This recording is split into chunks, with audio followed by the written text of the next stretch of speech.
je suis très contente de vous retrouver aujourd'hui. On se retrouve pour une nouvelle vidéo où on va parler de boobs et je vais vous donner mes astuces pour pouvoir le faire parce que j'en suis sûre que tout le monde peut le faire.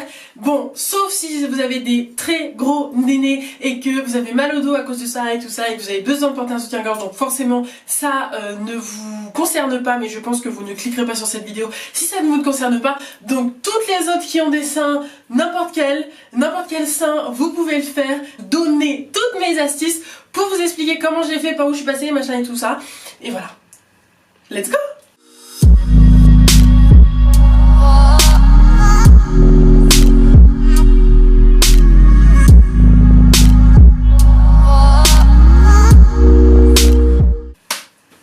Pour les personnes qui veulent avoir mon parcours, comment j'ai fait, mes douleurs et machin et tout ça, j'ai fait deux vidéos en deux parties sur le truc, sur mon histoire et sur mes douleurs. Je vous les mettrai en haut ou en barre d'infos. Et voilà. Et pour les personnes aussi qui veulent avoir d'autres expériences de personnes qui ont des seins plus gros ou quoi que ce soit, je vous les mettrai en barre d'infos aussi parce que c'est extrêmement intéressant de vous partager tout ça avec vous. Je vérifie si ça tourne.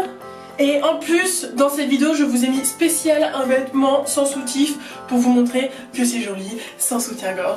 Donc, cette expérience corporelle, c'est une expérience qui est extrêmement intéressante et extrêmement riche. Vous allez énormément apprendre de tout ça. Vous allez apprendre à aimer votre corps comme il est. Vous allez prendre confiance en vous et vous allez apprendre à gérer le regard des autres et le jugement de la société sur vous. Donc, c'est un apprentissage vraiment de vie qui est extrêmement intéressant à faire, que ça soit de tout âge. Et voilà, bien sûr, l'apprentissage est beaucoup plus difficile entre le collège et les études secondaires. Enfin, plus le collège et le lycée parce que c'est là où on juge le plus. Et c'est là où dès que tu te différencies un peu de ton gouffre ou quoi que ce soit, on te pointe du doigt, ou même si t'as une grande gueule, parce que moi j'avais une grande gueule, on s'en bat les couilles, les gens ils commencent quand même à te critiquer et tout ça. Donc c'est quand même un âge qui est un peu difficile, où il faut s'assumer. Donc si vous êtes à cette période-là, entre le collège et le lycée, bon courage, vous pouvez le faire, je l'ai fait. Mais voilà, ça va être un peu plus difficile. Si vous êtes après en études secondaires et tout ça, c'est différent, je pense. Mais voilà, après si vous êtes au travail, je ne donne pas de conseils pour le travail parce que même moi je ne sais pas ce que je vais faire si mon patron me demande de mettre un soutien-gorge ou quoi que ce soit. Je ne sais pas du tout, mais voilà, je vous le dis, c'est vraiment un parcours qui est extrêmement intéressant mais qui va être difficile, semé d'embûches, mais le trophée de la victoire est tellement beau et moi j'adore. Et c'est vraiment un parcours qui va vraiment vous aider psychologiquement et pour votre physique.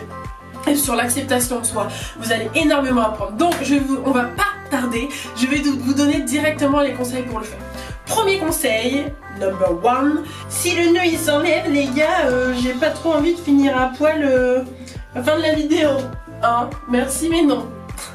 Alors, conseil number one, je vous conseille de faire cette expérience et n'importe quelle modification corporelle, enfin c'est pas une modification corporelle mais n'importe quel changement corporel, je vous conseille de le faire avec les bons choix, c'est-à-dire vraiment le faire avec des bonnes excuses, avec parce que c'est votre choix, pas parce que votre copine l'a fait et que vous trouvez ça sexy et machin et tout ça. Non, vous le faites parce que vous avez besoin, parce que c'est votre projet et voilà, vous le faites pas en fonction de quelqu'un, en fonction d'une image, en fonction d'Insta ou en fonction des réseaux sociaux. Vous le faites vraiment parce que c'est pour vous. Vous voyez ce que je veux dire? C'est comme un régime, on le fait pour nous, on le fait pas parce que un tel est mince et donc du coup j'ai envie de ressembler à un tel. Non, vous le faites pour vous, tout simplement parce qu'en fait si vous avez des bonnes intentions au début, tout va bien se passer. C'est comme YouTube, si tu as des bonnes intentions sur YouTube au début et que tu ouvres ta chaîne, et après les critiques négatives tu vas très bien les accepter parce que de toute façon tu assumes et ce que tu fais tu penses que c'est bien. Là c'est la même chose. Là le no bras, si tu assumes et tu l'as fait pour des bonnes raisons, parce que pour toi c'est dans tes valeurs d'avoir un corps libre et parce que c'est exactement ce que tu as envie de faire actuellement et c'est pas conditionné par ce que tu vois ou par ce que tu entends, les critiques négatives ou quoi que ce soit tu t'en bats les couilles. Comme j'ai dit dans ma vidéo précédente sur le no-bras, j'avais dit que voilà, moi-même dans tous les cas, vous avez vu les critiques que j'ai eu dans la tête, ça aurait pu me freiner, ça aurait pu me dire putain mais non, j'ai pas envie de le faire, j'ai pas envie de me prendre ça dans la tête, mais je m'en foutais. Pourquoi? Parce que de toute façon, j'allais le faire. Donc voilà, donc vraiment le premier gros conseil, c'est vraiment de commencer avec des bonnes raisons et de pas essayer de suivre la tendance. Deuxième conseil, là Je sais, c'est le conseil le plus difficile à tenir, mais je vous conseille que si vous vous lancez dans cette expérience, c'est se lancer à fond. Alors petit à petit certes, mais à fond quand même. C'est-à-dire que si vous voulez ne plus porter de soutien-gorge, vous pouvez le faire petit à petit, mais il faut absolument que ça soit continu. C'est-à-dire qu'il ne faut pas que vous portiez un soutien-gorge de temps en temps, enfin faut pas que vous portiez une fois sur deux un soutien-gorge ou quoi que ce soit. Non, il faut vraiment que ça soit très continu et que vous ne portez pas de soutien-gorge au moins minimum pendant 3 mois. Je vais nuancer, ne vous inquiétez pas, ne prenez pas peur. Je dis ça, c'est que en fait votre sein dans ce changement corporel va évoluer et votre corps va commencer à essayer de s'habituer, de s'adapter en fait au régime que vous lui donnez en fait actuellement. Et vu que vous lui donnez pas de maintien, il va se maintenir tout seul. Au début ça va être difficile, ça va faire mal. Mais au fur et à mesure ça va aller de mieux en mieux et ça va être hyper intéressant de voir l'évolution. Mais c'est très important de ne pas casser cette évolution en remettant des soutiens-gorge de temps en temps. Je vous dis pas qu'il faudra pas le faire, mais voilà, n'essayez pas de remettre des soutiens-gorge un jour sur deux, parce que sinon ça va casser le rythme de votre corps et votre corps ne va pas comprendre et votre douleur va durer très longtemps. Et que dès le début vous mettez pas de soutien-gorge, la douleur va durer peut-être 1 semaine à 2 semaines, mais pas plus. Après votre corps va commencer à s'habituer et normalement ça devrait aller de mieux en mieux. Vous voyez ce que je veux dire, que si vous mettez... Bon bref, vous m'avez compris, non? Il y a ça comme ça que je vous ai dit. Par contre, si vous n'avez pas envie de mettre pas de soutien-gorge d'un coup, ce que je vous conseille, c'est de mettre des soutiens-gorge sans armature. Vous savez les soutiens-gorge qu'on mettait quand on était petite là, sans armature, sans rien. En gros, ça floutait juste les tétons. Du coup, et ben on voyait pas les tétons, mais il n'y avait pas d'armature. Donc du coup, vous garderez les sensations d'une personne qui a pas de soutien-gorge, mais sans les complexes du téton qui pointe. Parce que je sais que c'est un complexe ça. Donc voilà, vous pouvez tenter comme ça si vous avez des gros seins ou si vous avez des petits seins. Comme ça, vous aurez vraiment toutes les sensations à fond et vous allez vraiment voir l'évolution de vos seins.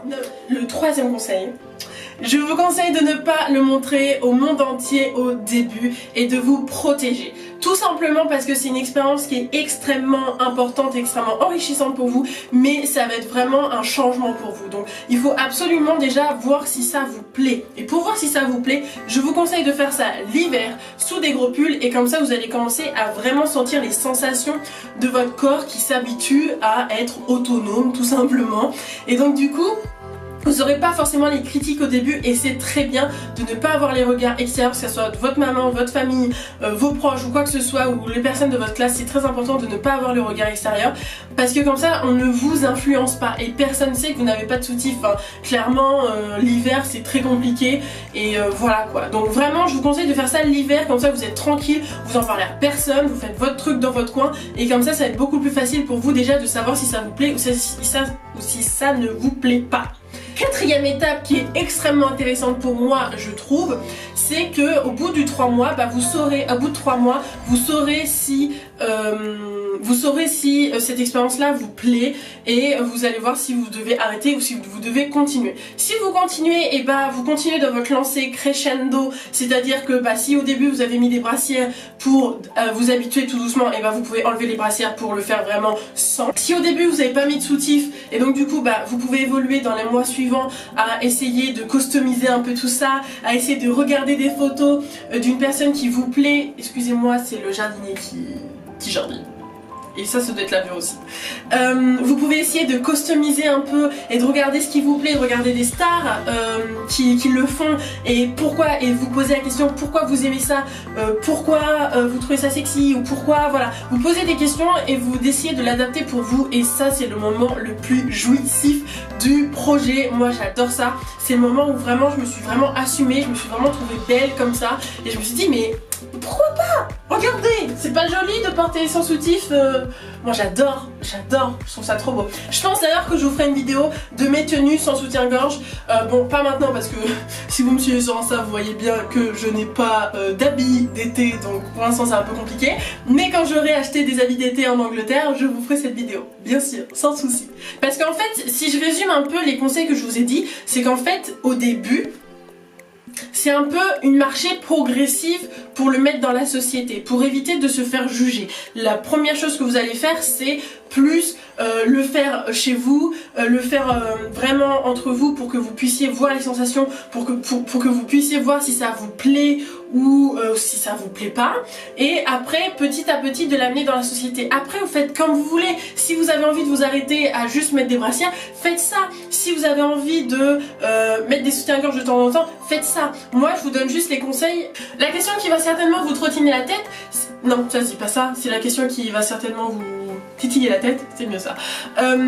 C'est surtout comment j'assume les critiques autour de moi si j'en ai. Écoutez, moi je pense que les critiques dépendent surtout de votre manière d'être et de votre manière de penser. Si vous avez une pensée positive et si vous avez des amis qui vous soutiennent, que vous avez une pensée positive et que vous avez fait pour vous avez fait cette expérience pour des bonnes raisons parce que vous avez envie de le faire et pas à cause de la société, mon truc se barre encore, et pas à cause de la société, et les critiques ça va vous toucher au début, mais après vous en aurez rien à foutre parce qu'au bout d'un moment vous allez bien vous trouver sexy, bien vous trouver belle comme ça, donc au bout d'un moment les critiques vous en foutez. Et puis en général les personnes qui vous critiquent c'est pas des amis, c'est des personnes qu'on s'en fout, en général c'est des personnes qu'on déteste. Et en général c'est surtout des personnes qui nous critiquent déjà sur autre chose. Donc si vous gérez déjà les critiques des autres trucs qui vous critiquent, je sais pas si vous avez compris ma phrase, vous allez accepter ces critiques là, c'est juste que c'est des critiques qui sont nouvelles, mais voilà, il n'y a pas de souci. Et puis si on se fait dicter notre vie par des inconnus, les gars, autant pas qu'on vive. Donc clairement, si c'est ce que vous avez envie de faire, les critiques vous allez vous en foutre. Moi vous avez bien vu dans mon autre vidéo que clairement j'en ai eu des critiques, j'aurais pu arrêter, j'ai pas arrêté parce que je me suis dit que non, que c'était pas eux qui devaient dicter ma vie, c'est pas ni mon copain, ni ma famille, ni mes amis, ni ma meilleure amie, ni mes proches et tout, qui doivent dicter ma vie. Moi si j'ai envie de faire ça, je fais ça. Vous si vous avez envie de faire ça, vous faites ça, parce que c'est vous, et parce que c'est votre expérience, et putain de merde c'est votre corps, non? Et alors pourquoi on laisserait des personnes parler sur votre corps? On vous laissait pas déjà des personnes vous dire ne mettez pas un rouge à lèvres rouge ou ne mettez pas un rouge à lèvres machin, vous faites ce que vous voulez. Et là c'est la même chose, si vous n'avez pas envie de mettre de soutien-gorge, vous ne mettez pas de soutien-gorge. Il y a peut-être des personnes qui trouvent ça vulgaire, et on s'en fout. Parce que par exemple ces personnes là ils vont faire des choses que vous trouvez ça vulgaire, mais vous lui dites pas forcément, ou même si vous lui dites, voilà, elle s'en fout, elle continue à le faire. Donc on se fait pas dicter notre vie les filles, jamais. Après je comprends que au boulot ça peut être compliqué, parce que même moi je sais pas trop comment je vais le gérer, je pense que je vais vous le partager sur les réseaux sociaux. D'ailleurs n'hésitez pas à me suivre sur Insta parce que je vous fais des revues, par exemple ce rouge à lèvres là. J'ai fait une vidéo sur Insta de ce rouge à lèvres là si ça vous intéresse, c'est le rouge à lèvres de chez Schmazbox. Donc voilà, je vous partage beaucoup de choses sur Insta que je ne peux pas trop partager sur ma chaîne YouTube, mais voilà. Non, je pense que c'est pas mal. En résumé, je pense que c'est pas mal. Je vous ai donné vraiment tous les conseils que j'avais en tête. En tout cas, si vous êtes dans cette démarche d'acceptation de soi, d'évoluer, d'essayer de faire des choses qui vous rendent belle, qui vous rendent utile et tout ça, bon, je vous conseille déjà de vous abonner parce que je pense que je vais continuer à faire des vidéos comme ça parce que j'adore faire ça. Mais je vous conseille aussi d'aller découvrir la chaîne de Lou. Je vous la mettrai en barre d'infos. Alors Lou, c'est Loupch. Je suis désolée, je sais plus comment ça se dit. Je sais qu'elle va regarder ma vidéo, donc je suis désolée. Mais voilà, bon bref, je vous mets sa chaîne en barre d'infos. C'est une fille qui est ronde, qui est grosse, et qui prend le mot grosse extrêmement positivement, et qui vous montre ses poils, parce qu'elle en a. Et voilà, elle assume son corps, elle est comme elle est. En plus elle regarde mes vidéos et grâce à moi elle a réussi à commencer le no-bras et a fait un bonnet C. Donc les filles, vous n'avez pas d'excuses. Donc moi par contre j'ai des petits seins, donc forcément si vous avez des seins plus gros, essayez d'aller voir ses conseils parce que elle va vous partager ça sur son Insta. Je sais pas si elle va vous faire une vidéo, mais en tout cas voilà, ça peut être intéressant d'aller la voir, ça peut être intéressant de voir si vous avez des rondeurs, si vous avez du mal à les assumer. Elle est vraiment ronde, elle est vraiment magnifique et elle assume tout ça. Et voilà, je suis extrêmement contente de vous partager sa chaîne parce que franchement si ça peut vous aider, c'est vraiment cool, parce que moi je veux bien vous faire des vidéos de développement personnel, d'acceptation de soi, de comment s'aider dans des moments difficiles et tout ça, mais voilà, il y a des expériences que j'ai pas forcément vécues, elle les a vécues beaucoup plus fort que moi, donc voilà. Je vous laisse sa chaîne en barre d'infos, je vous laisse des vidéos si vous avez envie de découvrir d'autres personnes qui sont dans cette démarche de je mets plus de soutien-gorge. Donc voilà, je vous fais des gros bisous, n'hésitez pas à vous abonner, n'hésitez surtout pas à me mettre en commentaire si vous avez commencé, si vous voulez commencer, si vous avez besoin de conseils, si vous avez envie de m'envoyer des mails, je suis là à votre disposition et je vous fais des gros bisous. Moi